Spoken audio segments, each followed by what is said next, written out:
शुक्रवार दिन स्थानीय आम्बुपुआ स्थित सेंट जाभियर्स हाईस्कल परिसर में 79तम स्वाधीनता दिवस महासमारोह पालित हो जाइछि। कारगिल युद्धर योद्धा सुबेदार सिंदेश सतीश विद्यालय आतिथ्य ग्रहण कर जातीय ध्वज उत्तोलन करते। निर्देशक जीएस पंडा, यूएस पंडा, सुधीर शंकर पंडा सह निर्देशक इंजीनियर कुणाल कौशिक पंडा, विद्यालय प्रधान आचार्य उषाराणी पट्टनायक सह सहप्रधान आचार्य प्रकाश पल्लाई अध्यक्षतार एक कार्यक्रम आयोजन करा। एनसीसी स्काउट गाइड, रेडक्रॉस, बुलबुल छात्र छात्री अभिवादन सह विद्यालय छात्र छात्री द्वारा रंगारंग सांस्कृतिक कार्यक्रम परिवेशन स्वाधीनता दिवस पालन कार्यक्रम को अत्यंत चित्ताकर्षक हो पारिथिला। ब्यूरो रिपोर्ट, आंचलिक वार्ता।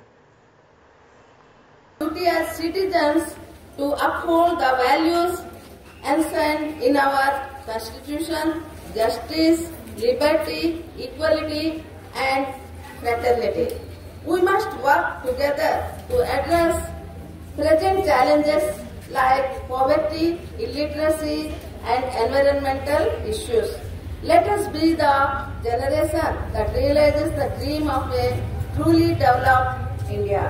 Let us pledge to contribute positively to our communities, to protect our environment, and to uphold the unity that is our nation's greatest strength.